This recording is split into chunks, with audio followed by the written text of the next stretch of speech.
HooHooHooRobin. Back to the trainable audio, Anthony? Oh, absolutely. I want to hear more of this. All right. Where's Nathaniel? This was his moment in the sun. He gave up on us? Oh, believe me, he'll be in before I finish this sentence. You know, there he is. Yeah, there he is. He It was. makes sense when you say their names. The 15-second delay doesn't hit the Got eyes. like a spidey sense. Jesus. Pavlov's interns. When back in the ye olden days, they would just commit these people. You know, they'd throw them in an institution and let them crap all over themselves. But when women got pregnant? no.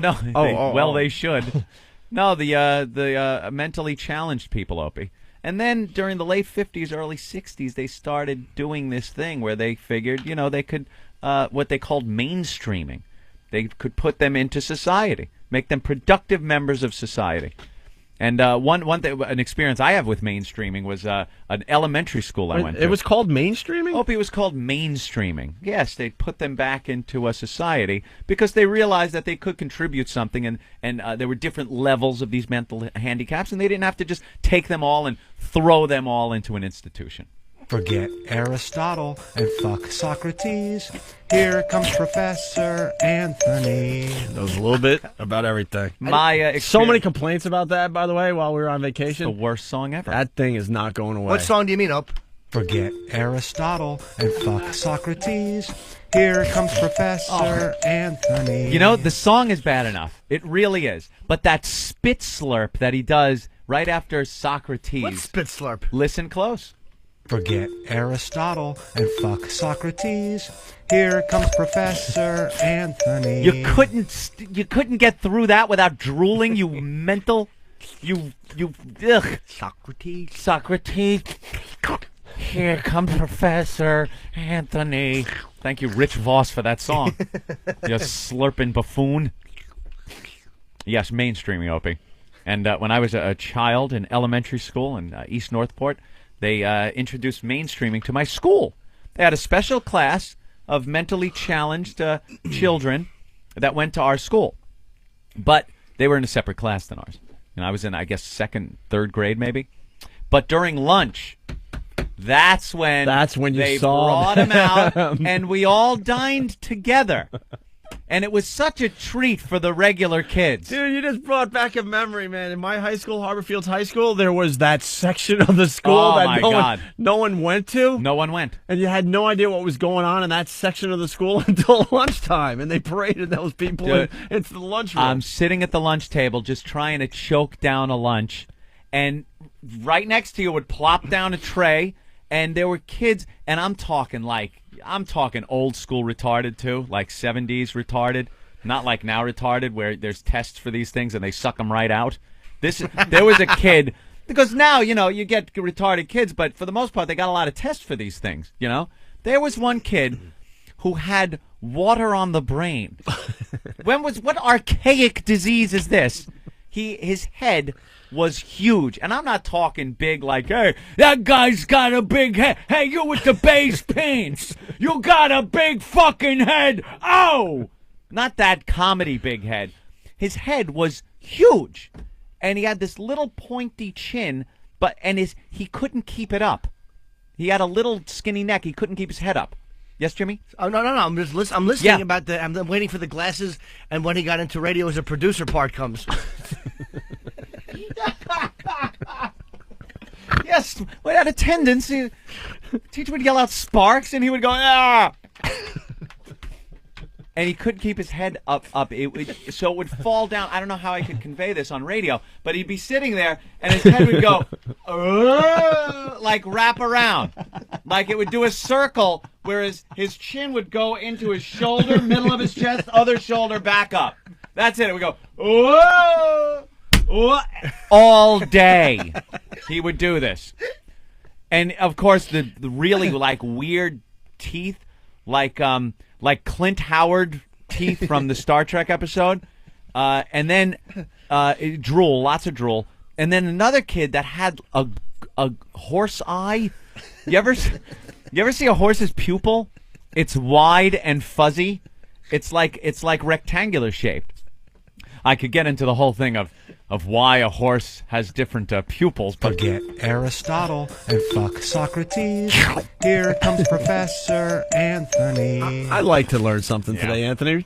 If you will, real fast. Well, they have different vision than we have. They could see in the dark a lot better, and their pupils open up. They have much better peripheral vision than humans have also. Instead of a round pupil, it's a rectangular shaped pupil.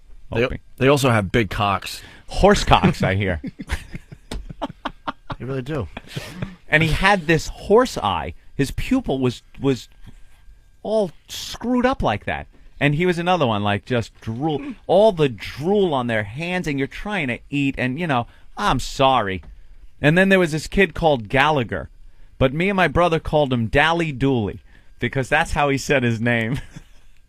He'd be like, "What's your name?" And he went, "Dally Dooley," because his name was Gallagher. And we called him Dally Dooley. Well, there's a whack bag name that'll be in about 5 minutes. How quickly will someone be Dally Dooley on Whack Bag now? Welcome to Whack Bag, Dally Dooley. And we called him Dally Dooley, and he would pick his nose constantly picking his nose. And he was Dally Dooley. And we'd be like, ew. We'd be sitting at lunch and go, ew, here comes Dally Dooley. And we'd run away from Dally Dooley, who would then sit down and proceed to pick his nose and drool all over everything. And what a horrible thing. You know, great for the retarded children that are sitting there and being mainstream. But how about the poor second graders that are sitting there trying to, you know, adjust to life, that are now getting all these complexes and feeling all weird and not being able to eat comfortably because Dally Dooley is next to him? Or Horse Eye Kid, or the kid that can't hold his big fat head up.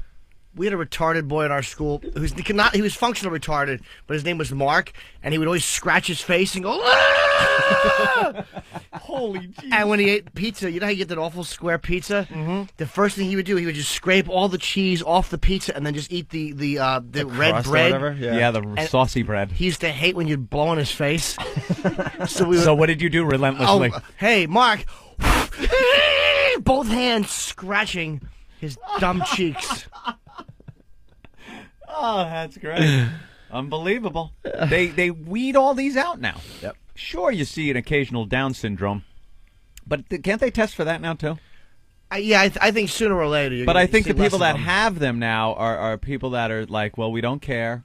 We're having a child. But I think they test for it because you really don't see as many mentally challenged and physically challenged like that people as you used to. We were going to school with goddamn thalidomide babies, flipper kids. How the hell are you going to learn math when you got a flipper kid right there? It's impossible. You're just trying to wonder how they hold the pencil. How the hell is he holding that pencil? Can you make that noise again, Jimmy? Yeah! You're bothering me! Oh, he hated that. Was he Lou Costello? Right in his dumb face. You're bothering me! That's what he would say. Stop bothering me. He's blowing in my... Stop blowing in my...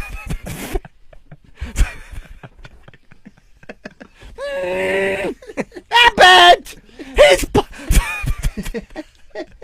Here comes Dally Dooley Abbott. Dally...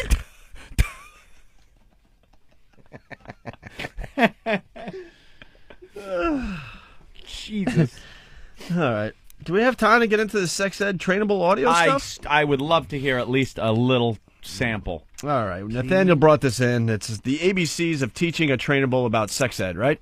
Yes. Let's go with the first clip here. Sex education for trainables? Is it possible? Or is it even necessary? Well, let's start with the last question first. Why necessary? Well, we must teach those with serious disabilities that hinder their learning to live as successfully as possible with other people. There you go. Now, this includes their sexual behavior. But rather than teach, which is somewhat difficult, it becomes a training situation with as much explanation as they can absorb. And is it possible? Well, through training, they will realize who they are as men and women and what is expected of them in social situations. Sex education for the trainables should be made as simple as ABC. A, awareness of their bodies and their feelings. B, understanding the simple mechanics of reproduction. And C, training in responsibilities and appropriate social behavior. Here's how you train a trainable. Put it in and pull it out. If it looks like a fudgicle, you did it wrong, stupid.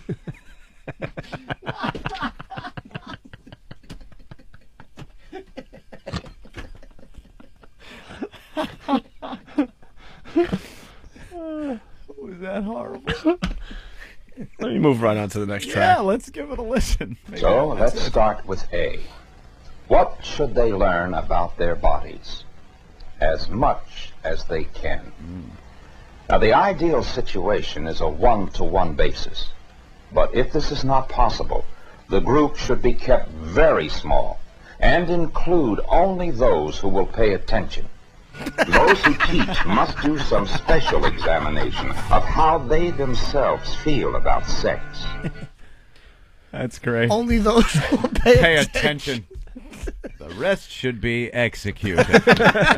Turn them over to Dr. Mengele and allow him to learn what he can. The boxcar pulls up to a thumbs up or a thumbs down. Wow. Yeah. That was the beginnings of the whole thing. Not maybe not very sympathetic, but I guess it paved the way, Opie. Well, this next track, it's just priceless. Room full of genetic embarrassments. Penis. Say penis.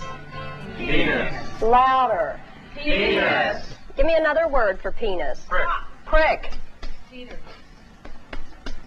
Peter. Daddy's snack. Rod. Dick.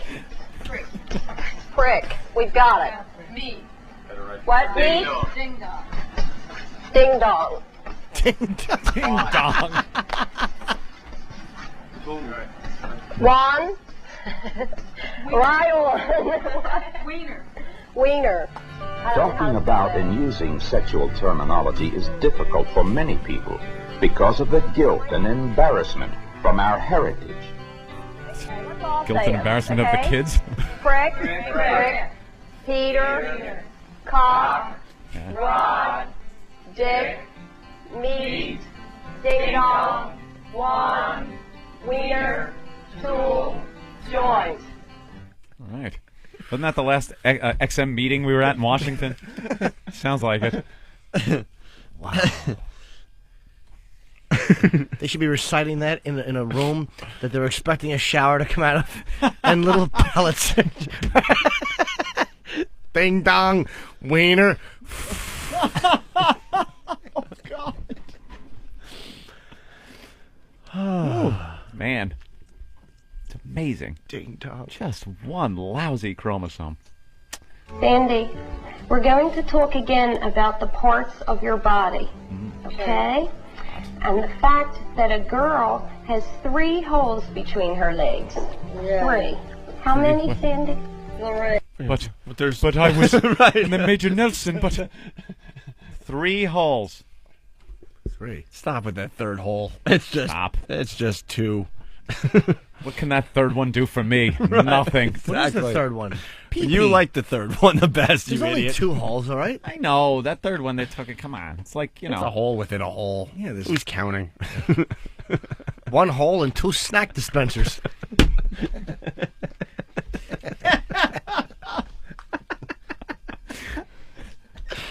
It's good to be back in New York. Lorraine. Okay, now let's look at this picture. Okay? Yeah. You see that? This hole here is the hole where you make a BM. Yes. And it's called your rectum. Yes. Okay? What is a it? BM. What year is this? This is where you make a BM. She doesn't even understand what that is. Yeah. Bavarian motor. Okay? And this hole here is the hole from which you pee when you go to the bathroom or urinate. Yes. What else would you use it for? Well, that's just used to urinate. No, it's not. It's used to menstruate, too. No, that's No. another hole, and we'll Dummy talk about smacker. that. Because there's 3 holes here. Now, you show me what I showed you. Yeah. And this one is hovering over Jimmy Norton's face. No, this is the hole you pee from. Oh, God. Next. This is the hole you make a BM from. And this hole in between the two, that's called your vagina.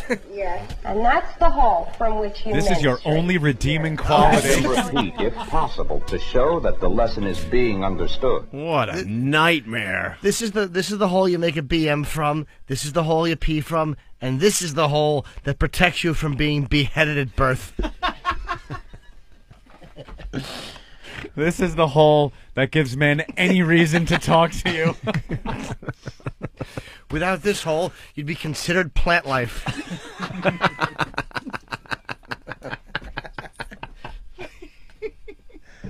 Oh, is that awful? Oh, and she wasn't getting it. It's 3 holes. And the teacher She lost can't her. get it. The teacher lost her voice. Oh, What a nightmare for the this teacher. might not menstruate. No, you idiot. Jeez. Teacher has that awful Philly accent. Here's your one hole. You put this in. Yeah. And this is your other hole to pee out of. How bad did this woman do on her SATs that she's doing this? Oh, God. people choose to do these things. I guess. Work with those people. Hey, Frank. Uh-oh. How come you haven't gotten up yet? I'm wet and sticky. Oh.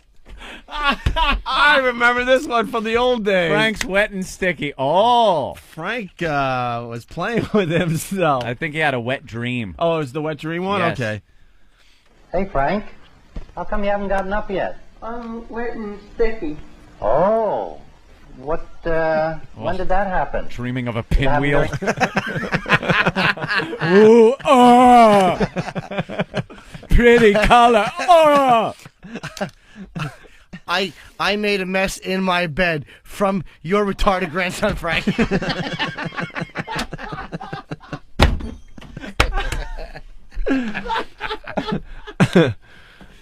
Oh. Hey, Frank. How come you haven't gotten up yet? I'm wet and sticky. Oh. What, when did that happen? Did it happen during the night? Or After did I it just choked happen the now? cat. You know? I set a fire in a Well, warehouse. If you're sticky, maybe it was a wet dream. Do you know what a wet dream is? No. Well, you know, how old are you now? You must be about, 37.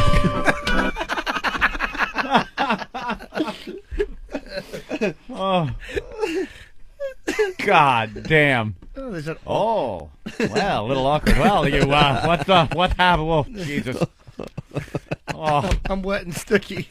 Did a guy with a Kermit voice come in and clean it up?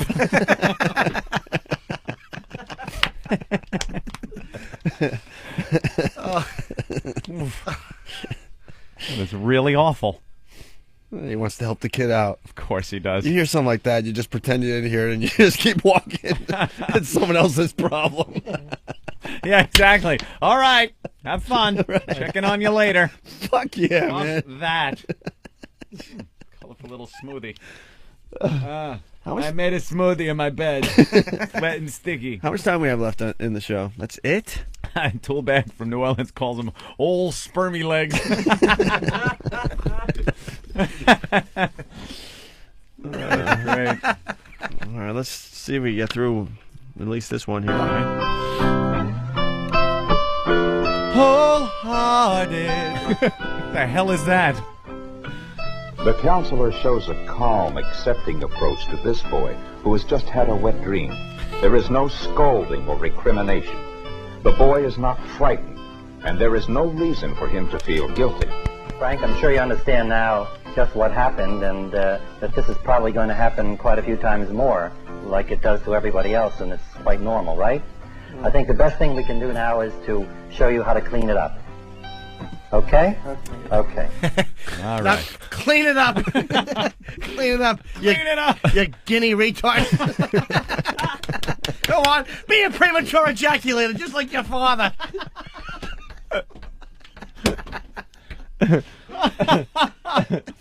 I'm gonna clean it up.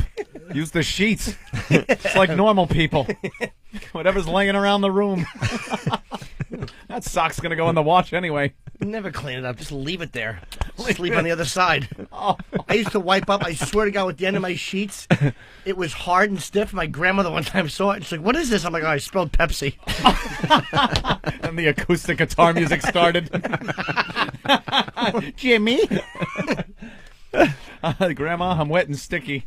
It's like, what did she think it was? We're going to have to end there, unfortunately. We're running out of show. This is hot. Yeah, that is really good. We got more of those, right? Yeah, we'll start the show with it tomorrow because we can't rush through this stuff. It's just too good. Thank you, Nathaniel. I think it's funny that you said Frank had a wet dream thinking about a pinwheel. Yeah, what else gets him off? Stop it. Maybe cracking a girl's neck in the barn. Just petting her hair. No, just petting her hair. And I had a wet dream. Oh. Just went to tend the rabbits. You know how it goes. Oh, we have to get this spot in one more time, they're telling me? Oh. Hey, Anthony, speaking of Trainables, we have one that is helping us out with getting the word out about XM Satellite Radio. Of course. The other company paying him about, what, like $500 million? $500 million, $500 million. So I'm sure they're very happy to hear that Howard is promoting XM Satellite Radio. It's even a lot of money to you. You bet it is. Howard Stern talking about XM Satellite Radio. If you're planning a road trip this weekend, it's time to take XM Satellite Radio along for the ride. XM gives you 100% commercial-free music. It's the ultimate playlist with channels, fun-signed bands, jazz. There's an XM channel for everyone in the family, including the biggest names in news, sports, talk, and comedy. All in digital quality sound for less than $10 a month. No wonder it's the most listened to satellite radio service. The XM Roadie from Delphi can turn any radio into an XM radio. It's the smallest satellite radio ever, so it looks great on your dashboard. Plus, for a limited time, you'll also get a free home kit, so you can connect XM to any home stereo. XM makes a great graduation or Father's Day gift. Check it out. Electronic stores, including Best Buy and Circuit City. Beyond AM, beyond FM, it's XM Satellite Radio. Ah, thank you, Howard. Thank you very much. At least we could agree on something. Very nice.